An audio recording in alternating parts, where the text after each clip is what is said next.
Welcome. In this video, we're going to go in and we're going to actually look at our Teams session and some of the options you can do while you're actually inside Teams. So just to kind of rehash what we've done already, before you start a meeting and you start meeting, collaborating and things like that, make sure you go in, make sure you create your team. I have videos on this. If you already know how to do it, that's great. Go in and knock it out. But what I would recommend is go in, create your team first, obviously. Then you need to go in and add people to that team.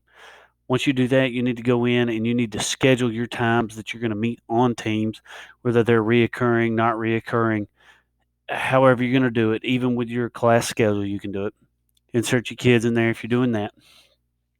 Once you've done that, if you're teaching a class on Teams, go in and make sure all your students are members and that you've taken a lot of their um, options away that they can do and their control on Teams, because you want to be in full control of this because you're the teacher. Now, if you're collaborating with peers or your colleagues, then just leave everybody as an owner. But you can go back and watch my videos on that. Once you've set all that up and you set all your options for your team up, what you're going to want to do is you're going to want to start meeting. So what I'm going to do is I'm going to go into the one that we created earlier with our schedule that reoccurs every day. I'm going to click on it and I'm going to click join. So I'm going to go in and I'm going to join. Now, when you go in and you join, I know that I'm the third grade science. This is going to be our class. I'm going to get rid of the video looking ragged there, but I am going to leave my microphone on. I do have a USB device in right here. This may not show up if you don't have a USB in, but I'm using a headset at this moment. But you can turn the video on and off here. You can turn the microphone on and off here if you will, but since I'm screencast, I'm going to leave it on. And then you just click join now, and everybody else will do the exact same thing.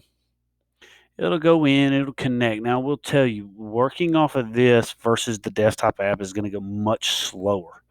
When you're talking, it's going to lag. You may hear somebody, but their audio may be frozen or whatever else. Now, you can see I'm waiting on others. Now, I'm the first one in. Others will start joining in and things like that. Now, you still have your options over here, activity. You still have all that stuff while you're still working in on Teams here. So you have different options that you can work on from that. So when you're in Teams, down at the bottom, you can see this bar shows up. Now, we're going to work from left to right. Right here gives me the time, how long it lasted. Right here, I can turn the camera on and off. Right here is your mute button. So you can mute and you can unmute. So when you're talking, obviously it's on. When you're not, turn it off, because sometimes you can get some background noise or something like that, and it can get very annoying when somebody doesn't mute and they're doing something else.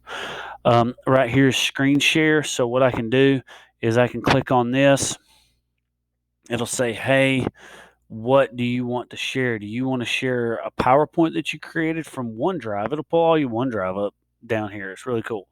You can mark on the whiteboard so you can draw and design, and you can go in and you can share your desktop. So I go in, I click, I share. Hey, which screen do I want to share? Hey, no, I want to show them this work that I've been doing. So I've got 3 screens hooked up to my computer. I click share, and right now what it's doing is it will show. It says, oh, hey, you're sharing right here. So right now everyone else can see my screen with my Word document on it right here as I'm going through. So then I can stop sharing. If I don't want to share the desktop, I just click off and it's not sharing anymore. It's done. Right here, you have more actions. You can go in. You can record this session if you want to. If you're teaching and you want to show people this later, I would record it. You can also go in, show device settings, show meeting notes, meeting details, keypad. We'll get into some of that later on. And then if you're working with your kids and this is a class, you can raise your hand and ask a question. And you can also show the conversation. These are your chats off to the side. So you can chat as you're going through and share there. And you can also show the participants who's in class right now, so on and so forth. So that's how you start a meeting.